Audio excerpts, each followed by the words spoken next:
അസ്സലാമു അലൈക്കും വറഹ്മത്തുള്ളാഹി വബറകാതുഹു. സഹോദരങ്ങളെ, ഞാൻ അബ്ദുറഹ്മാൻ കളാച്ചേരി. ഞാനിപ്പോൾ നിൽക്കുന്നത് ഒരു അപകടം പറ്റിയ ബൈക്കിനരികിലാണ്. നിങ്ങൾക്ക് കാണാം, വളരെയധികം പരിക്കുകൾ ഈ ബൈക്കിന് സംഭവിച്ചിട്ടുണ്ട്. സ്റ്റമ്മൊക്കെ വളയുകയും സൈലൻസറൊക്കെ പൊട്ടിപ്പോവുക തന്നെ ചെയ്തിട്ടുണ്ട്. അല്ലാഹു സുബ്ഹാനഹു വ തആല ഈ വാഹനം ഓടിച്ചിരുന്ന സഹോദരൻ എത്രയും പെട്ടെന്ന് ശിഫ നൽകട്ടെ. സഹോദരങ്ങളെ, വിശ്വാസികളായ നമ്മോട് നുബുവത്തിന്റെ വാക്കുകളിലൂടെ അള്ളാഹുവിന്റെ റസൂൽ സ്വല്ലല്ലാഹു അലൈഹി വസല്ലം പഠിപ്പിച്ചിരിക്കുന്നു. ഒരാൾ വീട്ടിൽ നിന്ന് പുറത്തു പോവുകയാണെങ്കിൽ ബിസ്മില്ലാഹ് ആമൻതു ബില്ലാഹ് തവക്കൽതു അലല്ലാഹ് ലാ ഹൗല വലാ ഖുവത ഇല്ലാ ബില്ലാഹ് എന്ന ദിക്ർ ചൊല്ലിക്കൊണ്ട് പോവുകയാണെങ്കിൽ അദ്ദേഹം ആ യാത്ര കഴിഞ്ഞു വരുന്നതുവരെയും അല്ലാഹു സുബ്ഹാനഹു വ തആലയുടെ സംരക്ഷണം ആ മനുഷ്യന് ലഭിക്കുമെന്നുള്ളതാണ്.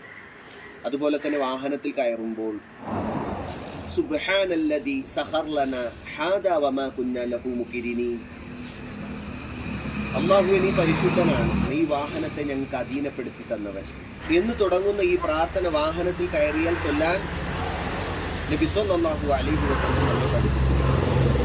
എന്നാൽ ഇന്ന് ഒട്ടുമിക്ക ആളുകളും അല്ലാഹു സുബ്ഹാനഹു വ തആല പ്രവാചകനിലൂടെ നമ്മെ അറിയിച്ച, അല്ലാഹു ഇഷ്ടപ്പെടാത്ത, മരിച്ചു മൺമറഞ്ഞു പോയ ആളുകളുടെ മക്ബറകൾ കെട്ടിപ്പൊക്കുകയും അവിടെ ജാറം മൂടാൻ ഉപയോഗിക്കുന്ന തുണി വാഹനത്തിൽ ചുറ്റിവെക്കുന്നത് നമുക്കെല്ലാവർക്കും കാണാം. ഞാൻ ഒരുപാട് ആളുകളോട് ചോദിച്ച് മനസ്സിലാക്കിയത്, എന്തിനാണ് നിങ്ങൾ വാഹനത്തിൽ ഇത് കെട്ടുന്നത് എന്ന് ചോദിച്ചപ്പോൾ അവരെല്ലാം പറഞ്ഞത് ഇത് വാഹനത്തിന് സംരക്ഷണമാണ്, അപകടം പറ്റാതിരിക്കാൻ വേണ്ടിയാണ് എന്നുള്ളതൊക്കെയാണ്. സഹോദരങ്ങളെ, ഇസ്ലാം വഹീന്റെ അടിസ്ഥാനത്തിൽ പൂർത്തീകരിക്കപ്പെട്ടതാണ്. അള്ളാഹുവിന്റെ കാവൽ ലഭിക്കാൻ അള്ളാഹുവിന്റെ റസൂൽ സ്വല്ലല്ലാഹു അലൈഹി വസല്ലം നമ്മെ പഠിപ്പിച്ച അദ്കാറുകളും ദിക്റുകളും ഒക്കെ ഈ രീതിയിൽ ജീവിക്കുകയാണ്. എന്നെ ഏറെ അത്ഭുതപ്പെടുത്തിയത്, ഇത്രത്തോളം അപകടം പറ്റിയ ഈ വാഹനത്തിൽ ഇതുപോലെ 2 ജാറത്തിലെ തുണി പൈസ ചുറ്റി കെട്ടി വെച്ചിട്ടുണ്ട്. ഞാൻ നിങ്ങൾക്ക് ആ കാഴ്ചയൊന്ന് കാണിച്ചു തരാം. നോക്കൂ സഹോദരങ്ങളെ, ഇതാണ് അതിലെ ഒന്നാമത്തെ കെട്ട്. നമുക്കിതിൽ എന്താന്ന് നോക്കാം. ഇതുകൊണ്ട് എന്താണ് ഇവർ ഉദ്ദേശിക്കുന്നത് എന്ന് ഞാൻ നേരത്തെ പറഞ്ഞു. ഈ ഒരു തുണി ചുറ്റുന്നതോടുകൂടി ഇവർക്ക് അപകടത്തിൽ നിന്നും സംരക്ഷണം കിട്ടുമെന്നാണ് ഇവർ വിശ്വസിക്കുന്നത്. നോക്കൂ, ഞങ്ങളൊക്കെ ജാഹിലിയ കാലഘട്ടത്തിൽ ഞങ്ങൾ റബ്ബല്ലാത്തവരുടെ പേരിൽ പൈസ ഒഴിഞ്ഞു വെക്കാറുണ്ട് ഓരോ കാര്യങ്ങൾ നടക്കാൻ വേണ്ടി. ഈ വിശ്വാസം മുസ്ലിം സമൂഹത്തിൽ എങ്ങനെ കടന്നു വന്നു എന്ന് എനിക്കറിയില്ല. നോക്കൂ, നിങ്ങൾ ഒരു 50 പൈസയുടെ നാണയത്തൊട്ട്, സുബ്ഹാനല്ലാഹ്. മാത്രമല്ല, ഇതിൽ രണ്ടാമത്തേത് കണ്ടില്ലേ,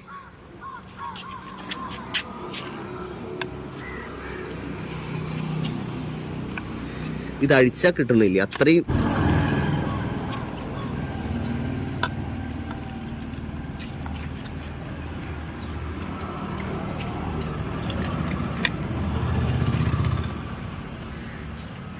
ഇത് രണ്ടാമത്തേത്.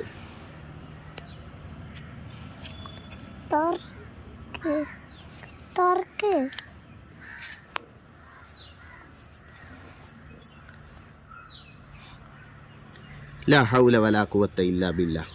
സഹോദരങ്ങളെ, ഈ കെട്ടുന്ന ഈ മനുഷ്യർ ഇതെന്ത് നിയ്യത്തിലാണ് കെട്ടുന്നത്?